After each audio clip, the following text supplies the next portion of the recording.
you'll see in our projects that most of the projects I do not really, like most designers, go in and accessorize so much as I use art. I love art and have been real fortunate to be able to place a lot of art with my clients.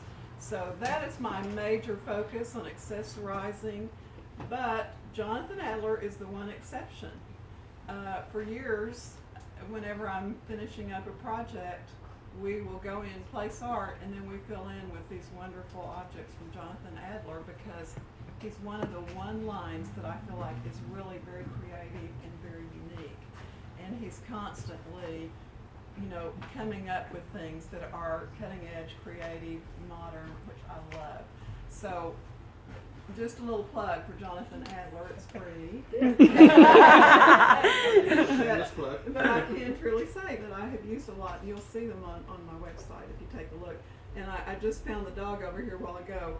We used this dog on a project in Vail in the boys' room. I love the dog, and I understand now that they've got them in tortoises and everything. Kangaroo. Dying to see the animal kingdom. Anyway, so they called me and said, we are hosting this modernist group, and we know you like modern.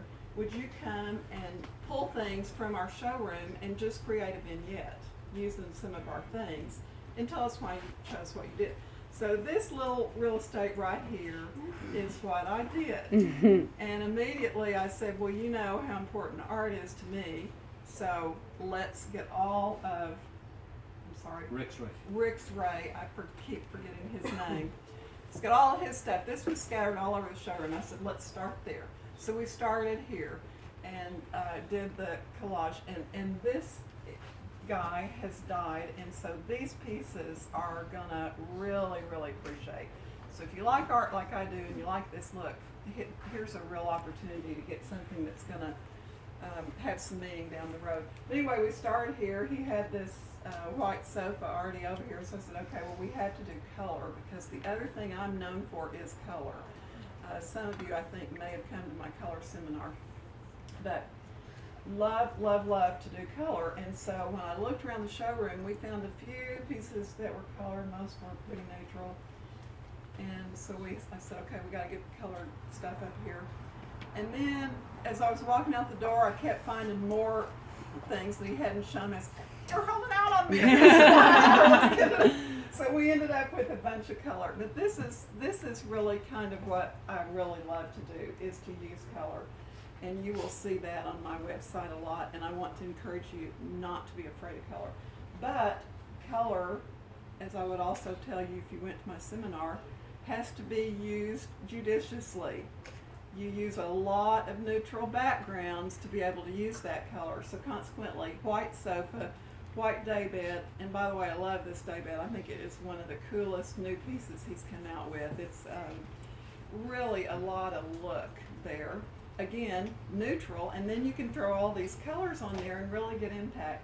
Another thing they've done that I would like to comment on is using the brass tubing. There's nothing new under the sun, including brass. We've all seen brass, and it's really not been real fashionable for probably, 15 years or so, maybe longer, 20. Now it's kind of resurfacing in some new ways. And so it's fun to see it. I love all metals, but I especially love chrome, satin nickel, bright, shiny, silver things.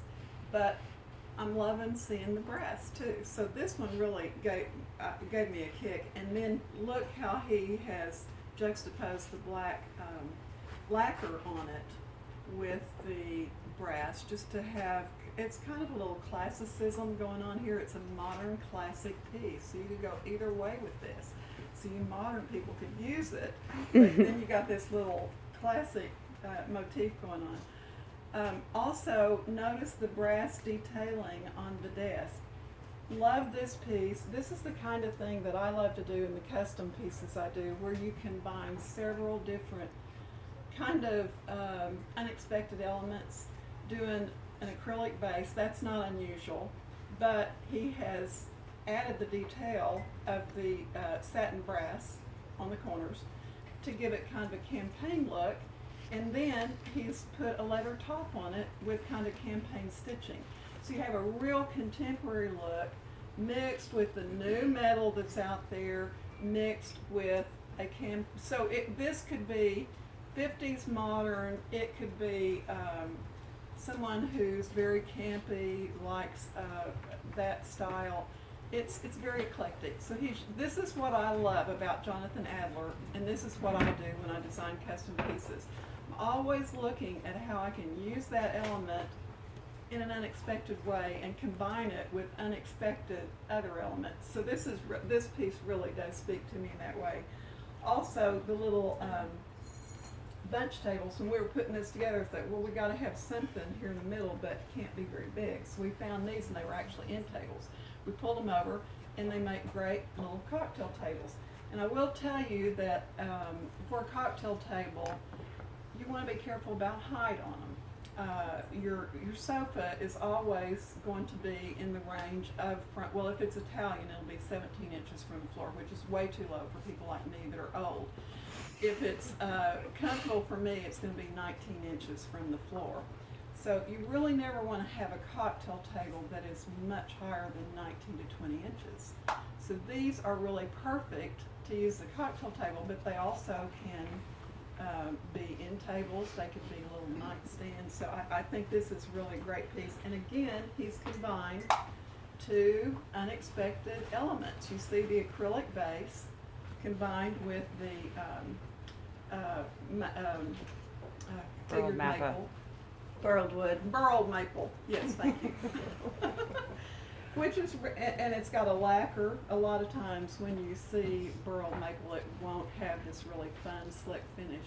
Contemporary for me, a lot of times is all about having special finishes, and this does. So, love the juxtaposition of that, and then I'm loving all of these things. Y'all know what this is? A nose? It's a nose. What is this? Nice burger. This is what I mean about Jonathan Adler. He is always thinking of the cutting. He's looking at things from a different standpoint, and that makes it really special, especially for accessories and that sort of thing. So all of these are made out of acrylic, which I do use a lot of acrylic, mainly because it's shiny, it's very contemporary looking. It can be used with anything. It can be used with traditional, it can be used with contemporary. Because it is clear, it does not take up a lot of space, so it's wonderful when you have small areas to use acrylic things, because visually they are not going to block out space.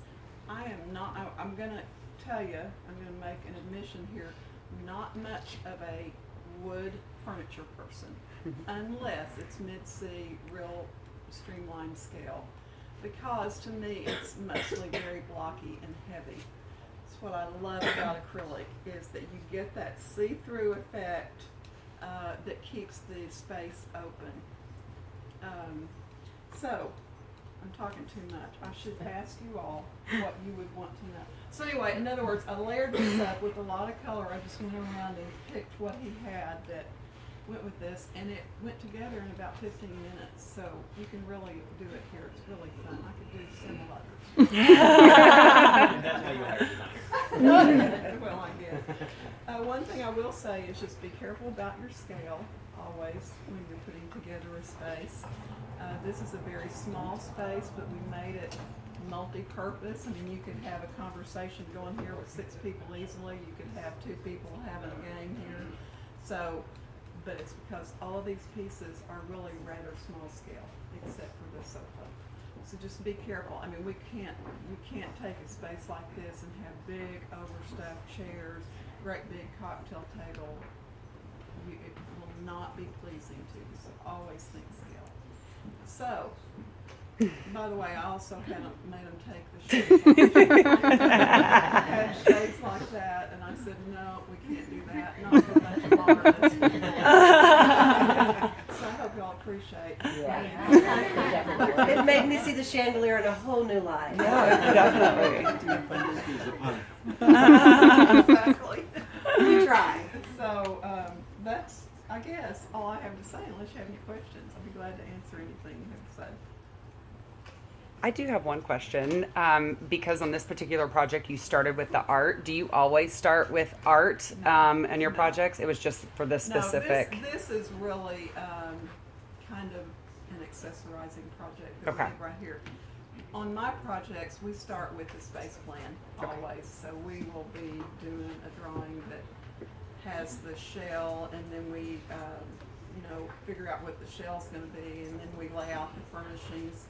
So the accessories come right at the very last. Accessories and art comes right at the very last on our projects, which the project we're just finishing, from the time it started till now, when we just finished accessories, was 3 years. Whoa. In the making. So, no. But if I were called out to just, someone had a room this size and they just wanted to furnish it, this is called furnishing, then yeah, I could furnish it like this real quickly. Right. But generally, on our projects, it involves a whole lot more than that. Lots of AutoCAD, lots of sitting at the computer, and not fun stuff. Fun stuff. There's a question. Yeah. I have a question. Can you talk a little bit about the design considerations and challenges you have to give someone a room or a look that perhaps they can change in wintertime to summertime, or perhaps to change it? Absolutely, So yes. talk a little bit about that, please. Thank you. In fact, last year I kind of felt the water about doing that with pillows and decided I didn't like the way the water felt, but I love the idea. In fact, I do this in my own home. If you will keep your backgrounds very neutral and very basic, solid color, very simple, then you can change out accessories, and you can and especially soft accessories like pillows. This is one of the greatest ways to do that, to get a lot of impact, is to have your color in your soft accessories, your pillows, and then change them out seasonally. And you do not, here's the thing, you don't have to buy new pillows. What you do is slip cover them. So you make covers with zippers for the same form, and and that way you don't have a huge storage problem. In the fall, you take off the summer coverings, you go take them and get them clean, while you put on the ones from the fall. And then when Christmas comes, I've got special ones for Christmas that are white with big multicolored balls on them. It's really fun. And I've got some Jonathan Adler throws I pull out and use with that. So this is the best way to do it, really, is with soft furnishings. And also, for goodness sake, if you use throw pillows, and who doesn't, get them clean periodically.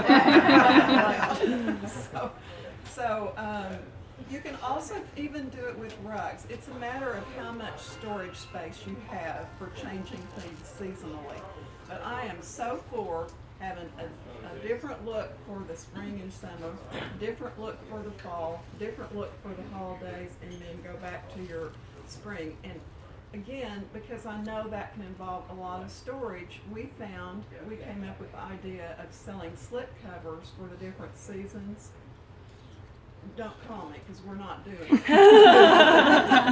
But I do it for my own self. So we will just, at Christmas time, take these off, get them clean, put the other ones on, and pull out the Jonathan Adler throws. I've got these things in every color, turquoise and different colors to use different seasons. So I really encourage you to do that. You can also do it with fun things like a small zebra that you layer over.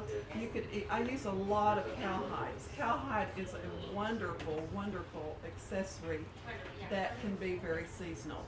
You could have your winter rugs, and then in the spring, roll those up, go get them cleaned, and while they're being cleaned, put cowhides down. They're very cool and very neat, very simple.